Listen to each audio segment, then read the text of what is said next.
So there's an age-old tension within agencies and marketing teams, with project managers and account services and creatives. And this next person knows all about that. He's built his pedigree with large brands and agencies before going on to create his own organization. David Burk is the founder and CEO of the Electron shop. Prior to that, he's held senior leadership roles in both traditional and digital advertising, including roles at Daly & Associates, Y&R, Fleischmann. He's what we call a big deal, and he's here. In recognition of this achievement, Mr. Burk was named the Point of Inspiration, one of the top 100 most inspirational alumni out of the UCLA Anderson School of Management. Please welcome David Burk.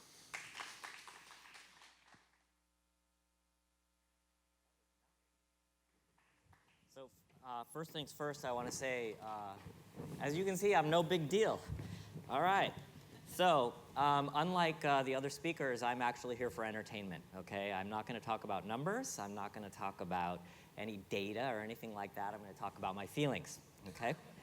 And I think that's important because in agencies, prior to adopting anything, it's all about who you're working with.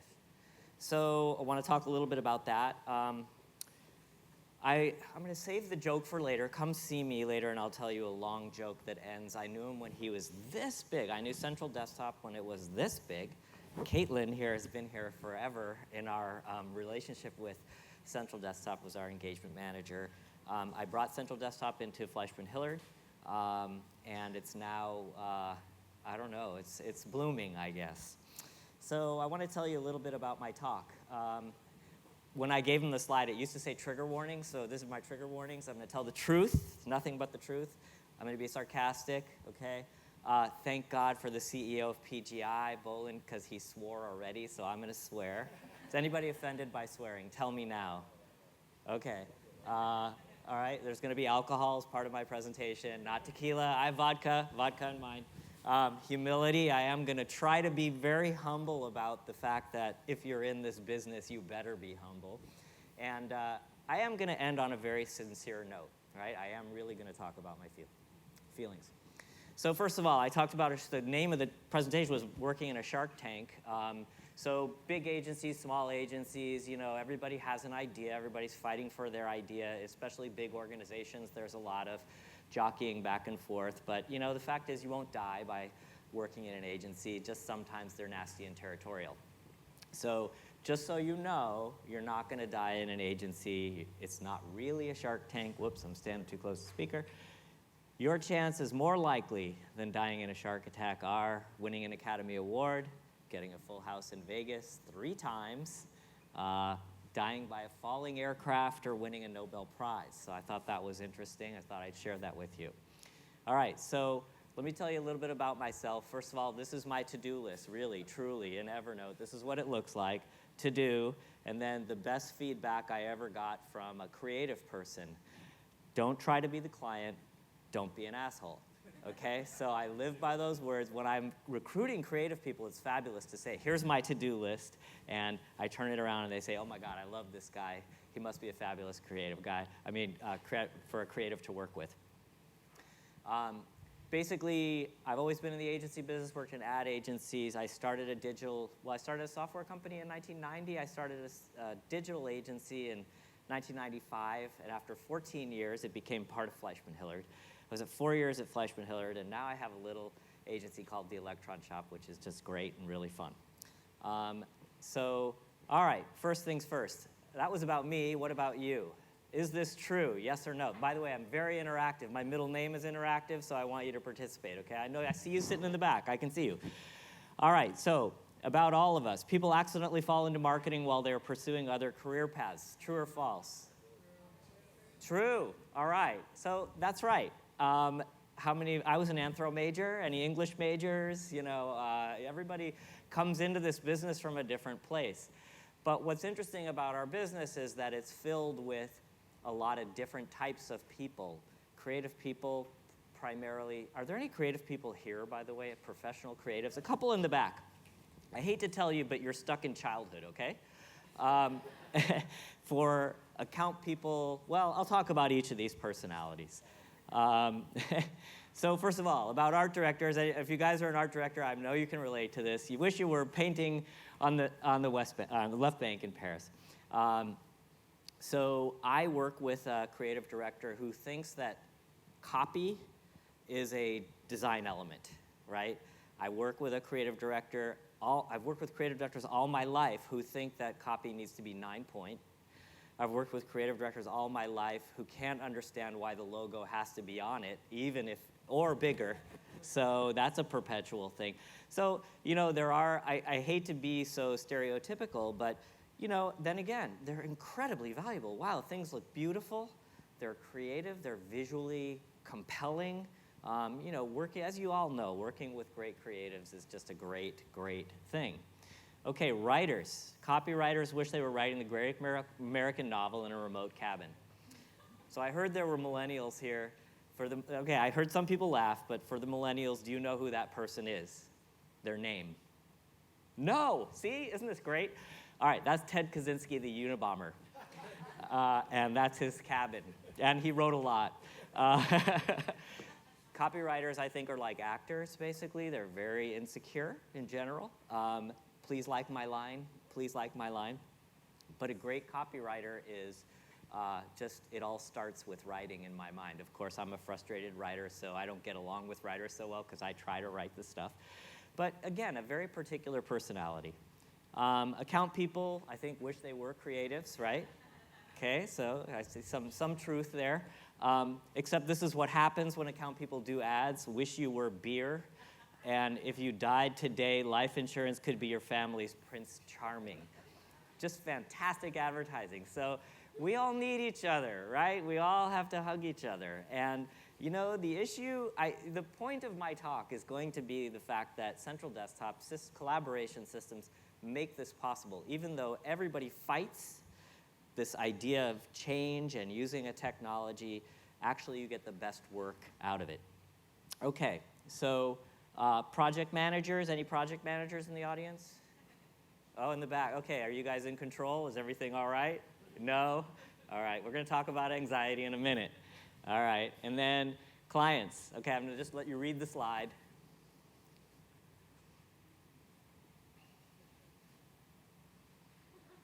Okay, does that make sense to everybody? So you're running around, right? Okay, so Caitlin, a service person, totally gets this.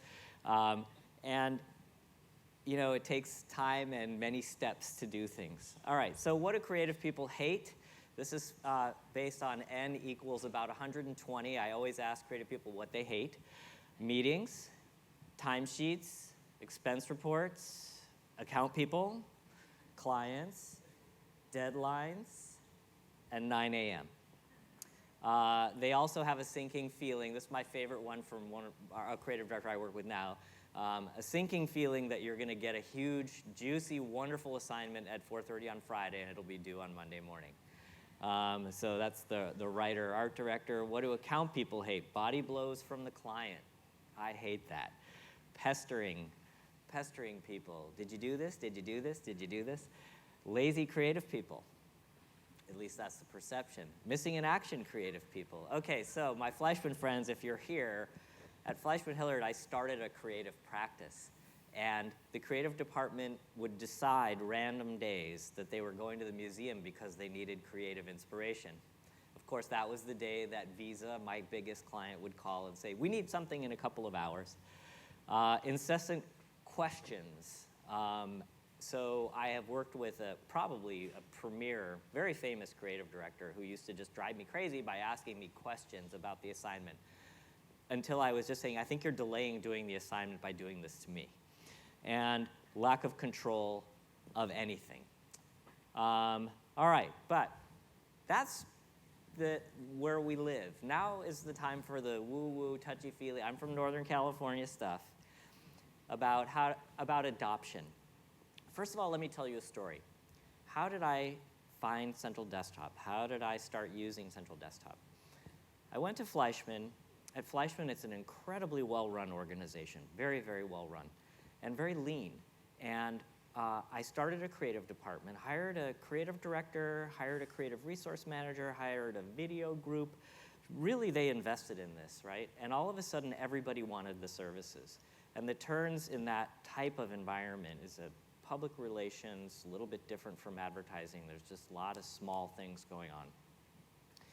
I begged and begged and begged the regional president to allow us to buy Central Desktop.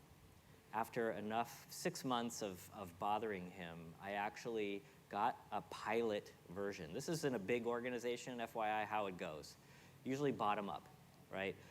We did a pilot within our own office of 100 people. By the end of 6 months, we had 1,000 projects had gone through the system. The project could be just change the word on this or do a postcard, right? But a project could also be do a website. 1,000 projects. A meeting of regional presidents. The guy from our office presented and said, we've done 1,000 projects on the platform. It costs, X thousand dollars. What an investment. At that time, our group was 7 people. We added 1 person, and 6 months later, they had another regional presidents meeting. So we'd done 2,500 projects through this system by adding 1 person. So the efficiency level was there, and now Fleischmann, giant organization, is adopting like crazy. So, before you get to the place where Michael Sampson was talking about adopting within the organization, there is this sell-in that has to happen. Generally, management doesn't understand the technology that's required to do things now. All right, so enough about that. What do you do? How do you get this thing working in your organization? Remember, I'm not talking about data and step 1, step 2. Number 1 is don't blame anybody about anything, right? So I want to read you this quote. It's attributed to about 500 people, by the way, Confucius all the way to who knows.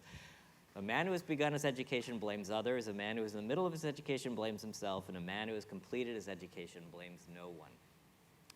All right, in these large organizations, a lot of times people look at a system like this and they say, oh, this is a CYA system. I see, I get it. Okay, I'll just put everything in there and forget about it. It doesn't work like that. You have to participate, and Michael did talk about that. So what do you have to have? Well, collaboration, that's the essence of the tool. Compassion. Compassion is the big deal. If you have all these different people, if you understand what motivates them. Now, I was very sarcastic and I was mean, but everybody has a contribution in the organization. And communication. So I'll talk about these 3 things. All right, so collaboration. There needs to be a single source of truth, right? When he was talking about workarounds and somebody finding, the agency people were talking about somebody finding some other way to do it. Well, you know what? I always say, when I'm in a meeting and people are talking, when the meeting's going on, I say there's only one meeting going on right now. When I am have a system, what I say is there's only one source of truth. I don't believe you. You must be lying. So one source of truth forces a brief to happen before the project starts. Okay, so my great thanks to Central Desktop was I have tried a lot of tools, and the big plus was we could customize the front end. You could not request a project without telling us what you wanted. Okay, you couldn't just say make postcard.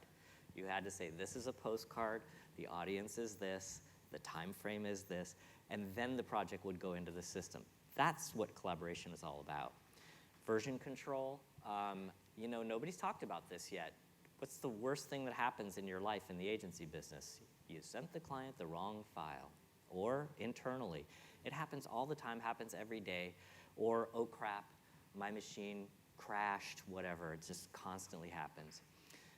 And transparency. So in interdisciplinary organizations, and now, for the last 10 years, pretty much I've run digital organizations. Well, digital organizations have a whole other layer of complexity because of the programming, front-end programming, back-end programming, integration with design, JavaScript, et cetera. So what happens is marketers, traditional marketers, or your clients, your stakeholders, they don't understand all that goes into it. But if you can show them, go into the system and you'll see where it is in the process, which generally means it's X% done to them, not necessarily that all these disciplines have to happen. They get relaxed. They relax a little bit. They see that things are actually happening. They see activity. All right, about compassion, more swearing. People know this site, I hope. If you've ever been to this site, fml.com, you got to go. It stands for F My Life, and it's just people complaining about what happened to them, mostly airlines or other things. All right, so for creative people, you got to have some compassion. I mean, they're putting their hearts out there, and the client says, can you give it more wow? Can you punch it up a little bit? oh, by the way, we need this. We're launching 7 a.m. Monday Eastern time when you are in San Francisco. These things happen, and it's just really hard to be in the business. Programmers also. Why would a programmer want to work in an agency if they could work at a place where there's a long engineering schedule? Because what we say to them all the time is, actually, that website's going live at 7 a.m. on Monday. All right, and communication. All right, anyone married? All right, okay, so it's all about communication, right? In a relationship, it's all about communication. Have kids? Okay, let's see. You're picking up the kids at 2:30, then I'm coming, taking them to music lessons, then et cetera. The communication is absolutely key, and that's what these systems not only provide, but also allow others to see in that transparency mode, right? They're talking about my project. Okay, so the final word. Because I'm old, I get to give advice, so here's my advice. Basically, I figured out that any job you have in the world, any job, is all about anxiety. And it's about managing somebody else's anxiety. And the more you can do to make someone not anxious, the more successful you're going to be. So I want you to think about this. If your boss is not anxious, if you just have got it covered, I have it, then you're going to get a promotion. Spouse isn't anxious, everything is fine at home. Happy wife, happy life. If your client isn't anxious, if you're being proactive, or your client says, okay, I gave that to them, they're on it, then you're going to do well. And these systems, I think, are absolutely key to reducing anxiety. So I told you I was going to talk about feelings, and there you go. All right, one other item. All right, that anxiety thing, here's how it plays out. So that's Maya Angelou, who said, people will forget what you did, but people will never forget how you made them feel, right? So especially when you're in a big agency, sometimes there's a discussion that happens on the Thursday night drinks where it's like, if I died in the middle of the hallway, I think people would just step over me and start putting yellow stickies on all the things in my office, like this lamp belongs to so-and-so, this stapler belongs to so-and-so. What I've found is that no matter how hard you work, if you don't make people feel less anxious, if you don't make people feel like you're having fun and they're having fun, if you don't make people feel like coming to work is a great thing, and it is a great thing, then they'll forget about the rest, right? So again, it's funny to say this, but this is a technology that makes people feel good. Okay, so my last pitch for you is, has anybody here a GTD person? All right, we got one. All right, so it's a cult. Just Google GTD, Getting Things Done. This is the author, David Allen. And basically the premise of it is possible, basically look at the subtitle of this, Getting Things Done, The Art of Stress-Free Productivity. It's possible for a person to have an overwhelming number of things to do and still function productively with a clear head and a positive sense of relaxed control. That's in the very first chapter. And what he says is, I'll give it away for you, but it's a whole methodology in one book, and there's all sorts of software and other things to support it. And it says, you won't be anxious if you get everything you have to do out of your head and into a trusted system. What he calls thoughts in your head when you wake up and, oh, God, I forgot to do X, or I forgot to call so-and-so back. That's just a cause of anxiety. He calls them open loops. You have open loops in your head. But if you have a trusted system that you put things into, you won't be anxious, right? You will actually have stress-free productivity. So I highly recommend the book. We used to actually, it became a real cult at my agency of 150 people. We actually had like support groups about it. It was great. But everybody used the system, and it worked fantastically. All right, so that's it. I really just wanted to give an impassioned plea that it's all about people, that it's all about people when you sell it in, it's all about people when you use it, and it's all about actually making people feel better when you use it. So that's your non-data entertainment part of the presentation. Do you guys have any questions for me? Fantastic. Oh, yeah. Hi. So Hi. earlier you mentioned a bottoms-up approach to Yeah. driving adoption. And Yeah. in an earlier presentation, we heard about executive sponsorship. Yeah. So I think it's a combination of both. I think is. the point you made was was very important that you had a bottoms-up approach to getting the technology rolled out internally, but you had to get the regional president on board ultimately. Correct. But I think that approach works more. I think from a top-down perspective, if it just comes from the top down, Right. I think that's guaranteed failure. Right. You know, it's interesting. So you're absolutely right. And I want to say the bottom-up approach was we were one office within a region, within a large organization. In a smaller organization or group, I think that top-down thing is incredibly important. But even on the regional basis, when I think Michael was talking about the fact that the general manager of an office had adopted this, that's great. That's still not the CEO of the company, right? So it's based on the size of the company. I had another thought about that, but I just lost it, so it'll come back in a second. All right, anything else? Anybody else? Yes?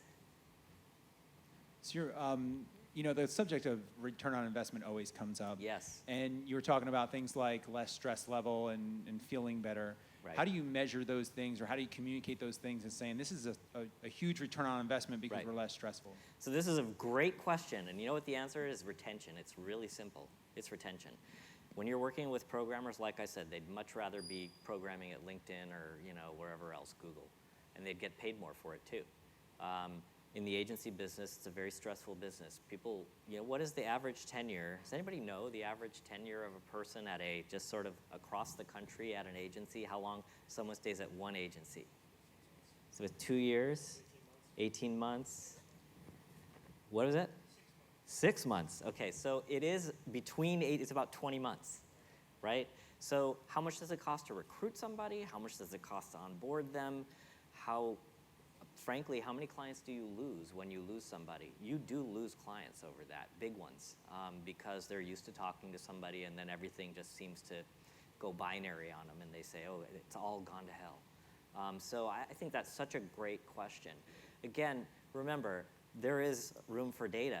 I mean, the data sold it in at Fleischmann, right? 1,000 projects, 2,500 projects, only added one person, right? So they're seeing dollar signs, but still, retention and quality of work and everything is just an incredibly valuable thing. Anybody else? Can't see anybody in the back. Oh, one up here. Not to take a pessimistic view of it, but when you use a tool like this and you get everything in there, does it shine a light on the weak links? Do you wow. see, you talked sarcastically about all Yeah. the different elements and everybody complains about everybody else, but does it really show where the holdup is or where maybe there's a backlog and where there's problems? Yeah, there is no place to hide. It's a bright light. I mean, so the transparency factor, I think, is a big part of it. But I want to say, look, you can approach your life based on fear or you can approach your life based on optimism, right? I think if you're in the agency business, you better be in the optimistic place or you're going to kill yourself. But in the light of day and the transparency, I think, my point is that creative people, so where I work, I take this parenting thing to heart, where there was a woman who came to a school parenting teaching session, and she said, how many of your kids don't wear seatbelts in the car? And nobody raised their hands. How many of your kids go to bed at the right time? And, 0 people can say so. And she said, well, we have different attitudes about different things. In the organization, I say to everybody, you know what? You don't do your timesheet, you don't get paid. You don't do your timesheet for a certain period of time, you're going to be walked out the door. I mean, it has to be a little bit like that. You have to adopt it. But my point in the whole talk is, if you adopt it, if you're a creative, then you get a brief. If you're a writer, you know what you need to write. If you're anyone in an agency, you know the resources that are required to get the work done. You can go to management and say, there's 2,500 projects on this damn thing, I need more people.